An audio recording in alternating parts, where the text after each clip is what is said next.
보아스의 밭에서 이삭 줍는 룻, 이삭 줍는 룻, 이런 제목으로 룻기 강해를 이어가도록 하겠습니다. 룻이 시어머니 나오미를 따라서 모압에서 베들레헴으로 온 이유는 시어머니를 섬기기 위한 그런 마음이 컸습니다. 룻이 이제 베들레헴에 와서 처음 시작한 일은 가난한 자들에게 허락된 이삭을 줍는 일이었습니다.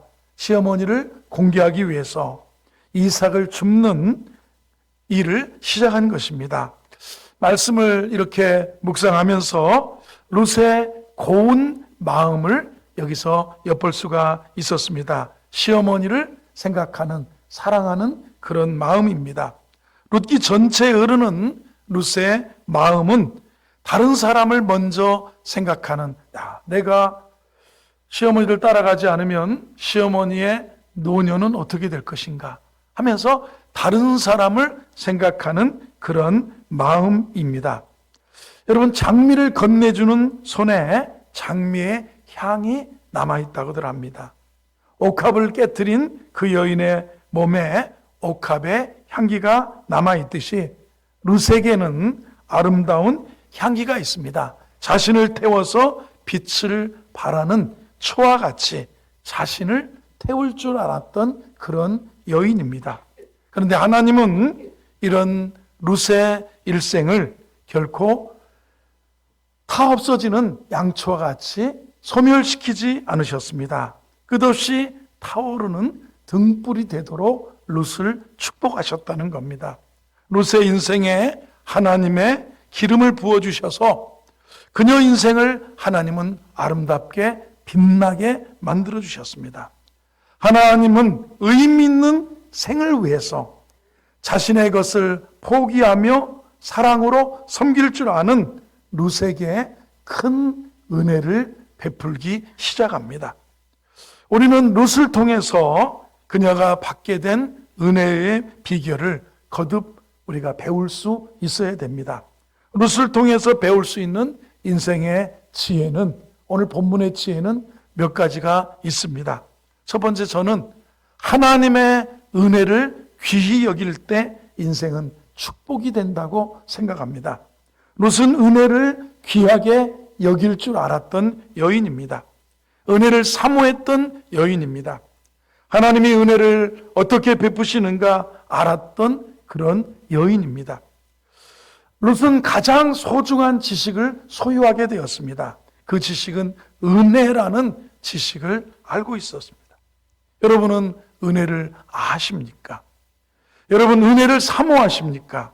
은혜를 갈망하십니까? 은혜를 구하고 계십니까? 룻의 인생을 역전시킬 수 있었던 것은 은혜를 받은 여인이 되었기 때문입니다. 오늘 본문 2절을 보면 이렇게 표현합니다. 모압 여인 룻이 나오미에게 이르되 원하건대 내가 밭으로 가서 누구에게 은혜를 입으면 그를 따라서 이삭을 줍겠나이다 하니 나오미가 그에게 이르되 내 따라 갈지어다. 여기서 중요한 단어는 은혜라는 단어가 나옵니다. 은혜라는 것은 전혀 받을 자격이 없는데 이렇게 호의로서 받는 것이 은혜입니다. 우리의 실력과 노력만으로 가지고 인생에 승리할 수 있던가요? 내가 실력이 있으면 얼마나 있고 내가 노력한다면 그게 다른 사람에 비한다면 또 얼마나 노력하는 사람이 많은데 노력만 가지고 실력만 가지고 우리가 성공할 수 없습니다. 하나님이 도와주셔야만 된다고 우리는 고백합니다. 하나님이 도와주시고 그래서 룻은 인생을 살면서 은혜의 소중함을 뼈저리게 느꼈던 여인입니다. 그녀는 남편을 잃었습니다. 그녀가 얻은 결론은 뭐냐? 인생은 노력만 가지고 되는 게 아니더라는 겁니다. 인생의 승리는 지력과 체력과 재력으로 되는 게 아니더라는 겁니다. 인간의 노력만 가지고 되는 것이 아니라는 것을 룻은 깊이 깨닫게 되었습니다. 오직 하나님의 은혜로만 인생에서 승리할 수 있다는 것을 알았던 여인입니다. 이 사실을 깨달았던 솔로몬도 이렇게 고백합니다. 여호와께서 집을 세우지 아니하시면 세우는 자의 수고가 헛되고 여호와께서 성을 지키지 않으시면 파수꾼이 아무리 경성해도 허사다, 이렇게 고백했습니다. 룻은 알았습니다. 혼자 힘으로만 살 수 없다는 것을 알았습니다. 어떤 분의 손길이 필요하구나. 하나님의 은혜의 손길을 통해서 인생을 복되게 살 수 있구나. 이래서 오늘 룻은 내가 네게 은혜를 입으면 내가 가서 이삭을 줍겠다고 이렇게 고백하고 말하는 것을 봅니다. 한 20년 전인가요? 미국에서 유명한 그런 외과 의사의 이야기가 한국에나 전 세계에 회자된 일이 있었습니다. 벤 칼슨이라고 하는 흑인 의사입니다. 흑인의 가난한 동네에서 가난한 부모 밑에서 태어나서 자랐습니다.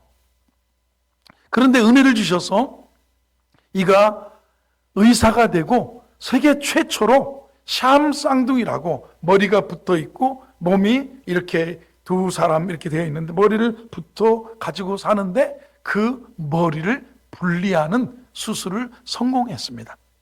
이런 미국의 유명한 외과 의사로 성공을 했습니다. 기독교인이었습니다. 열심히 공부해서 나름대로 어려서부터 총명이 있다, 지혜 있다고 인정받고 고등학교를 졸업하고 예일대학교 의과대학에 이제 입학을 했습니다. 그런데 그 후에 깨달은 건, 이렇게 수재가 많단 말이야. 내가 이래서 의대에서 본과에 올라갈 수나 있을까 하면서 두려움이 몰려왔는데 계속해서 가난한 환경을 딛고 공부를 열심히 해나가는데 그 중에 화학 과목을 이수하게 되었는데 도저히 이 화학을 잘 점수 맞아야 본과에 올라가고 의사가 본격적으로 공부를 시작할 수 있는데 자신이 없더라는 거예요. 그래서 열심히 쫓아갔는데도 그 학기 중에 그 쪽지 시험이나 중간중간에 시험이나 이게 낙제 수준이었습니다. 걱정이 컸습니다. 자신에게 실망했습니다. 하나님, 저를 용서해 주세요. 제가 하나님 실망시켜 드렸습니다. 제 자신에게도 참 부모님에게도 미안한 생각이 듭니다. 이제 화학시험을 봐야 되는데 도저히 자신이 없습니다. 공부하다가 이렇게 거의 이런 마음으로, 기도하는 마음으로 자포자기하고 그냥 공부하다 쓰러져서 머리에 책상을 대고 잠이 들었답니다. 밤 한참 자고 있는데 꿈에 누가 대학의 칠판에다가 화학 문제를 막 써놓고 그거를 풀어두더라는 거예요. 자, 이건 이거고 이건 이거고 다음 문제 이건 이거고 이렇게 풀어야 돼. 다음 문제 막 풀어주더래요. 그런데 꿈에서 자기가 그 화학 그 시험 문제를 다 받아 적고 답을 다 열심히 적더라는 거예요. 그래서 그 사람의 강의가 끝나고 꿈속에서 잠이 확 깼어요. 이게 무슨 일이냐 하고 일어나서 그날 밤에 그 기억을 더듬어서 책을 넘기면서 공부를 꼼꼼히 하고 다음날 예일대학에서 시험을 보는데 이 자연계열의 600명이 강당에서 시험을 보게 됐답니다. 그런데 전날 밤에 꿈속에서 풀었던 그 문제가 몇 문제 빼고 거의 다 나왔더래요. 감사한 마음으로 시험을 다 풀고 학기말 성적이 발표됐는데 600명 중에서 97점으로 1등을 했더래요. 그래서 자기가 본과에 들어갔다. 하나님의 은혜입니다 하면서 이분이 이런 고백을 했습니다. 이해할 수 없는 신비로운 은혜를 살아가면서 경험한 것입니다. 룻은 은혜의 소중함을 깨달았을 뿐만 아니라 여기 보면 2절을 다시 보면 모압 여인 룻이 나오미에게 이르되 원하건대 내가 밭으로 가서 누구에게 은혜를 입으면 이 은혜가 사람에게서 온다는 것을 알았습니다. 그렇죠? 하나님의 은혜는 사람 누구에게 은혜를 입으면 내가 누구에게 뭐라 그럴까요? 내가 이삭을 줍겠습니다. 그럽니다. 하나님은 요셉에게도 은혜를 주시는데 애굽에 팔려가서 보디발 집에서 똑같은 그 가정에서 노예 신세로 아니면 머슴 신세로 살아가고 있는데 어떻게 합니까? 창세기 39장 4절을 보면 요셉이 그 주인에게 은혜를 입어 섬김에 그가 요셉으로 가정 총무를 삼고 자기 소유를 다 그의 손에 위탁하니. 주인이 요셉을 귀하게 본 거예요. 요셉을 능력 있고 재능 있고 충실하게 본 거예요. 그래서 같은 노비지만 가정의 총무로 삼았어요. 요셉이 보디발의 집에 들어갔을 때 하나님은 요셉으로 해금 보디발에게 은혜를 입게 하셨고요. 또한 요셉이 감옥에 들어갔을 때는 전옥에게 은혜를 입게 하셨다. 누구에게? 하나님의 은혜를 귀하게 여겼다면 또 한 가지는 사람에게 은혜 통해서 은혜가 온다는 것을 알았습니다. 지혜로운 사람은 하나님이 사람을 통해서 우리에게 은혜를 베푼다는 사실을 압니다. 그런 까닭에 사람을 함부로 대하지 않습니다. 성도는 하나님의 은혜를 귀하게 여길 줄 알아야 합니다. 하나님이 은혜를 주시면 내 인생도 성장하고 내 인생도 잘되고 내 인생도 바뀔 수 있다는 사실을 믿어야 돼요. 하나님이 은혜를 주시면 내 인생이 그렇게 된다는 거예요. 그리고 은혜를 사모해야 됩니다. 은혜를 달라고 기도해야 됩니다. 흉악한 귀신 들린 딸을 둔 여인은 뭐라고 합니까? 내 딸이 흉악하게 귀신 들렸습니다. 고쳐달라는 겁니다. 그랬더니 자녀의 떡을 취하여 개들에게 주는 것이 마땅치 않다. 이 가나안 여인에게 예수님이 한 말씀 던졌더니 주여 옳습니다. 그러나 개들도 주인의 상에서 떨어지는 부스러기를 먹나이다. 부스러기 같은 은혜라도 사모할 줄 아는 여인, 가나안 여인이 은혜를 입었다는 겁니다. 우리 인생의 승리는 저와 여러분 노력만 가지고 안 된다는 겁니다. 하나님의 은혜로 승리하는 겁니다. 그래서 사도 바울은 나 된 것은 하나님의 은혜로 된다. 모든 것이 은혜, 모든 것이 은혜라는 그런 찬양을 연말이면 우리가 한 해를 돌아보면서 내가 누려왔던 모든 것들이, 내가 지내왔던 모든 순간이 하나님의 은혜였다고.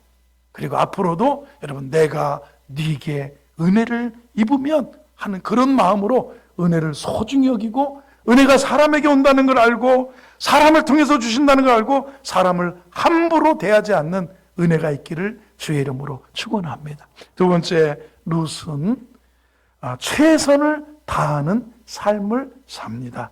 오늘 봅니까? 무엇겠다? 이삭을 줍겠다는 것입니다. 이삭을 줍겠다는 겁니다. 하나님의 은혜는 게으르고 나태한 사람에게 임하지 않는다는 겁니다.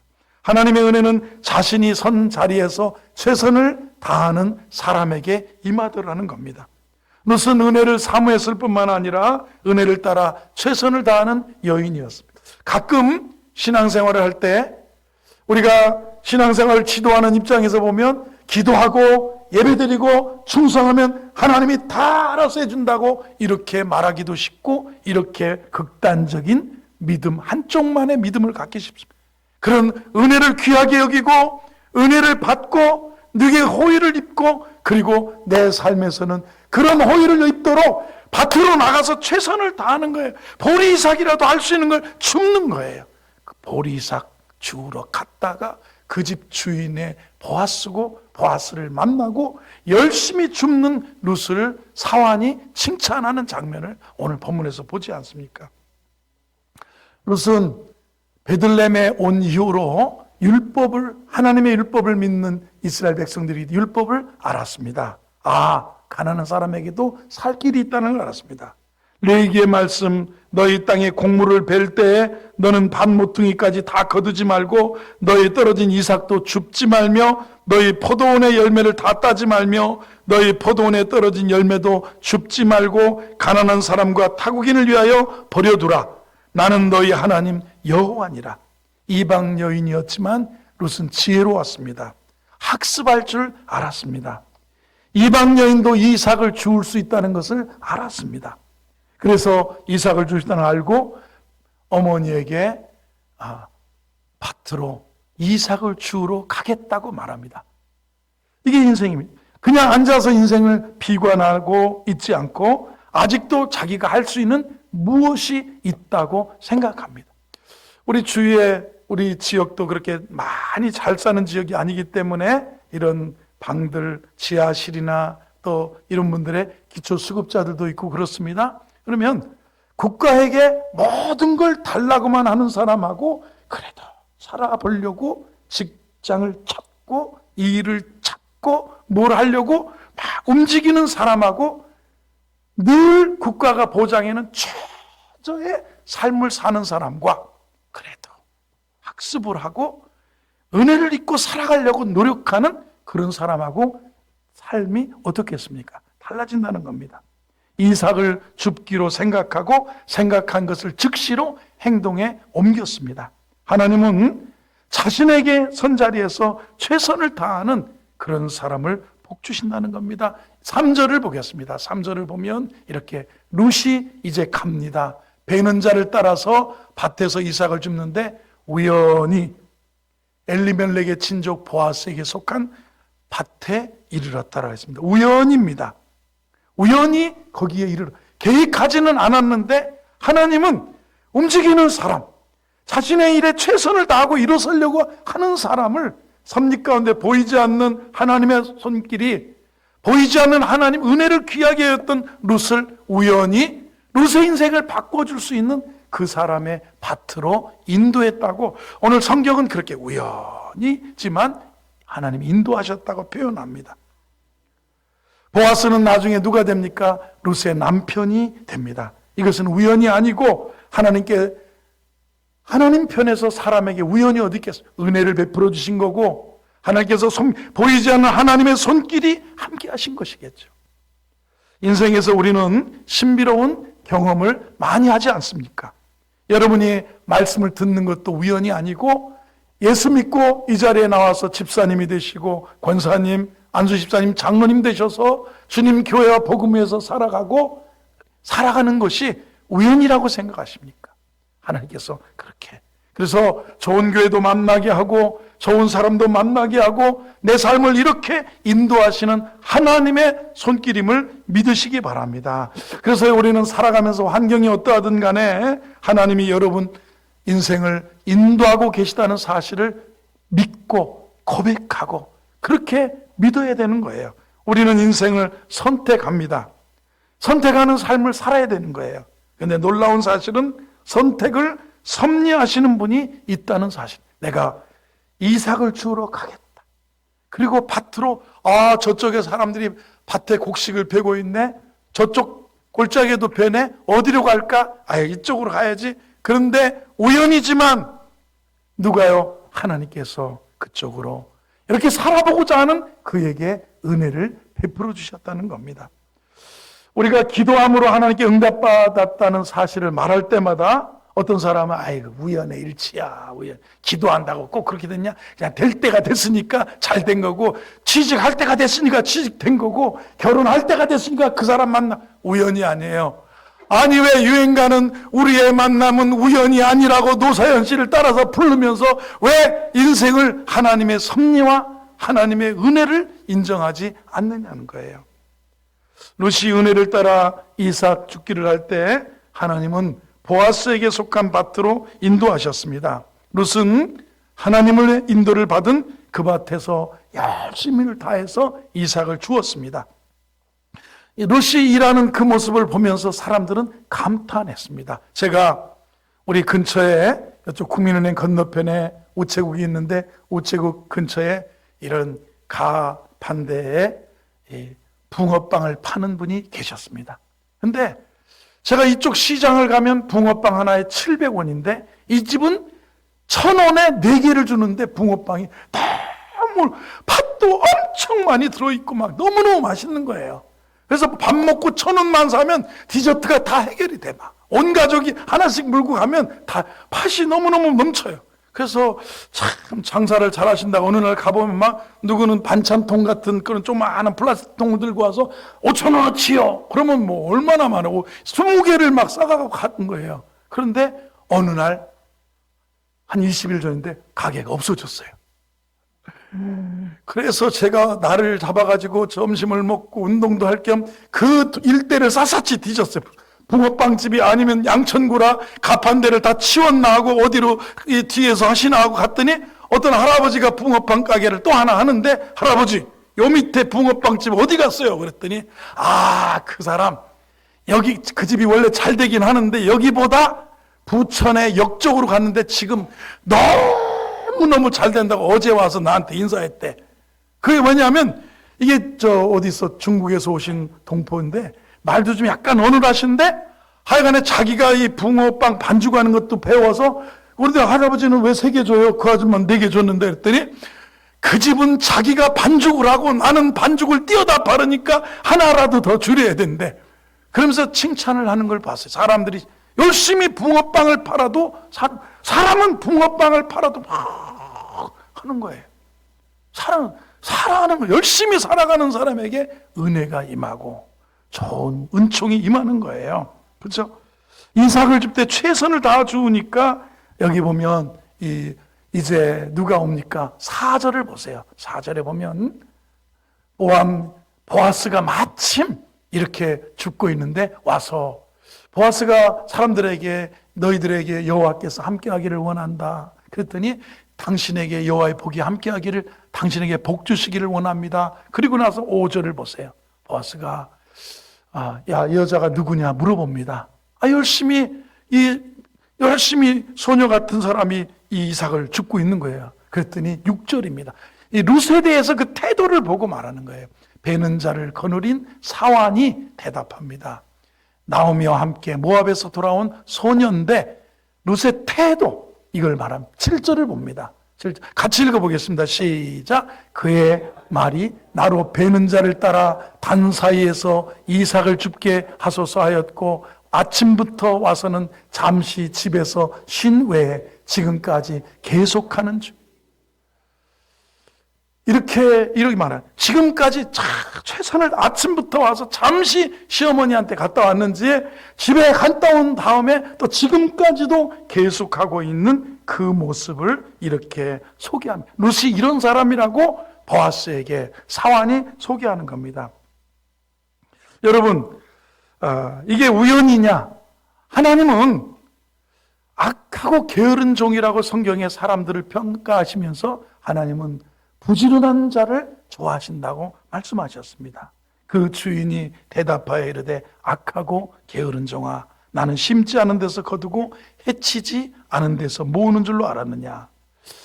여러분, 오늘도 우리가 살아가면서 여러분 다 열심히 살아가시는데 그래도요, 남이 봐도요, 열심히 살아가는, 너처럼 최선을 다해서 살아가는 그런 삶의 태도가 우리 성도들의 아름다운 태도가 되기를 주의 이름으로 축원합니다. 잃어버린 것, 떠나버린 것 때문에 괴로워하고 더 이상 거기에 미련두지 말고 아직도 내게 남아있는 것, 아직도 할 수 있는 것에 최선을 다하자는 겁니다. 작은 일에 충성하고 맡겨진 일에 충성하면 부어주시는 능력으로 최선을 다할 때 하나님은 더 귀한 것도 맡겨주신다는 것입니다. 그리고요, 보세요. 은혜를 귀하게 알았어요. 은혜가 사람에게서 온다는 것도 알아서 최선을 다하고 살아갑니다. 그리고요, 자기 삶에서 최선을 다하는 이삭 줍는 여인으로 살아갑니다. 그리고요, 여기에 은혜를 주셨는데 만남입니다. 좋은 만남입니다.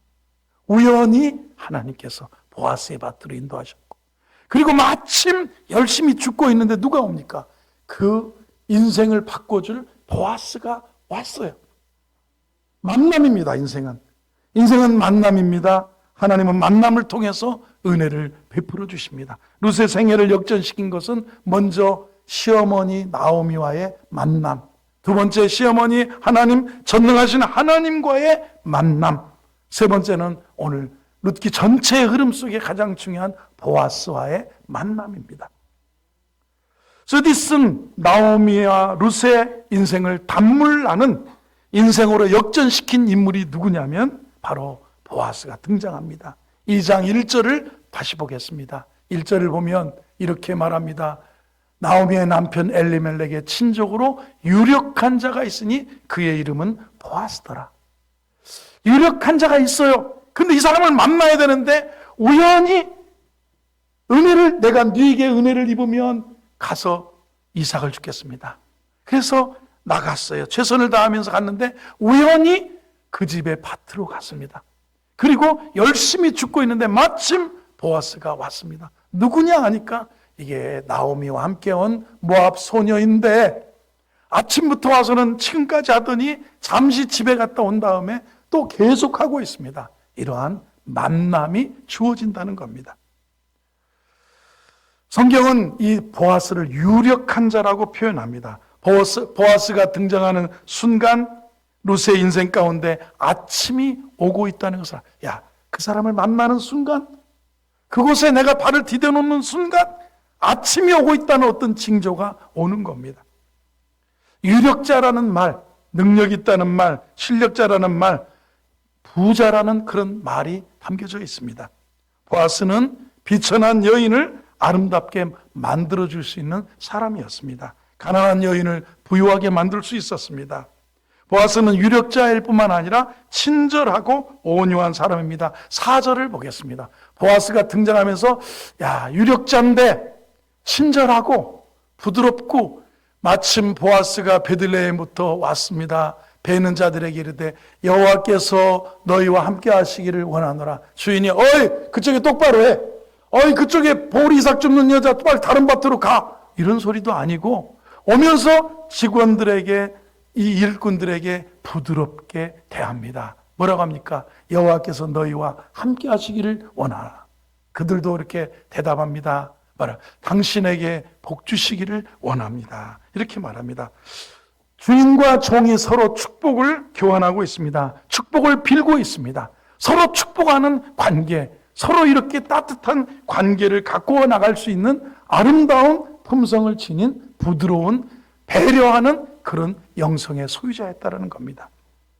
5절을 보겠습니다. 5절을 보면 보아스가 베는 자들을 거느린 사환에게 이르되, 보아스의 영성이 이제 이게 누구냐고 묻죠. 룻을 향해서 묻습니다. 그런데 이 룻을 이 사환이 아름답게 소개해 주는 장면을 보지 않았습니까?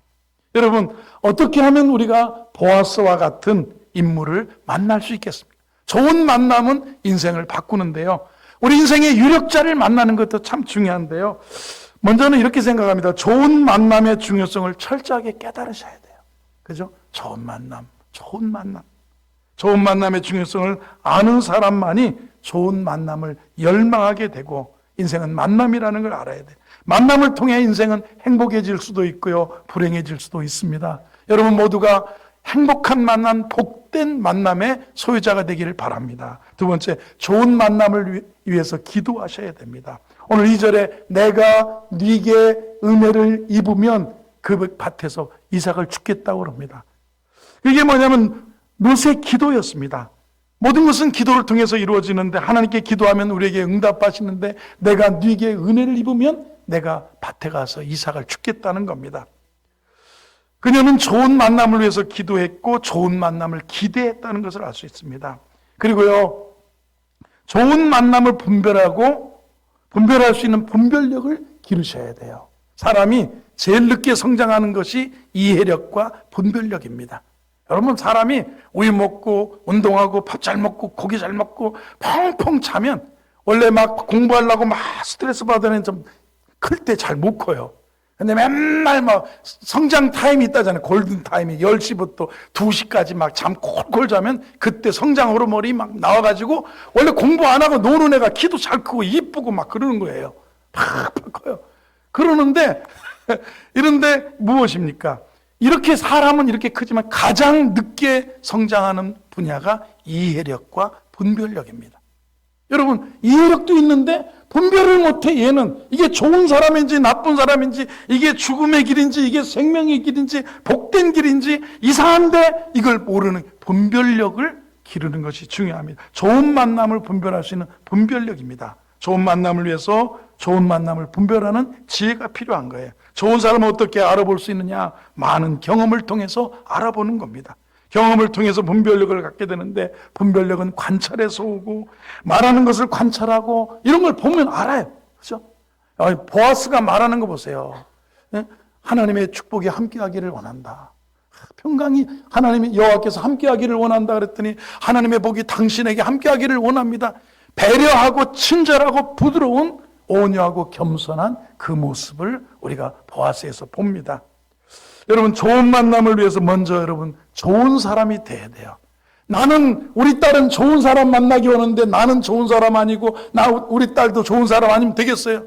좋은 사람은 유유상종이기 때문에 좋은 만남을 원한다면 먼저 좋은 사람이 되셔야 돼요.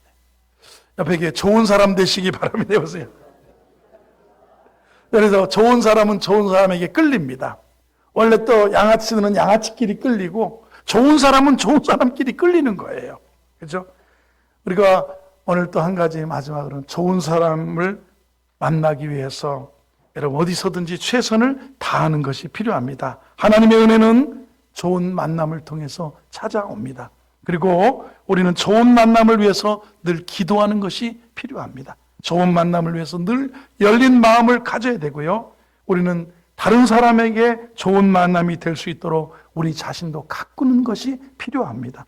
여러분, 유력자라고 보았을 편에 우리 인생에 가장 바꿀 수 있는, 내 인생을 가장 역전시키는 유력자가 누굽니까? 예수 그리스도. 보아스는 내 인생의 유력자, 누구를 상징합니까? 예수 그리스도. 마음이 온유하고 겸손하신 전능하신 하나님의 아들 예수 그리스도. 우리의 친족이 되어주기 위해서 하늘 영광을 버리시고 이 땅에 크리스마스에 오셨고, 내가 처녀가 잉태의 아들을 낳을 것이고 그 이름을 임마누엘로 우리와 함께하기 위해서 오신 그분을 만나고 영접하고 믿고 우리가 살아갈 때 우리는 인생이 변화될 수 있다는 것.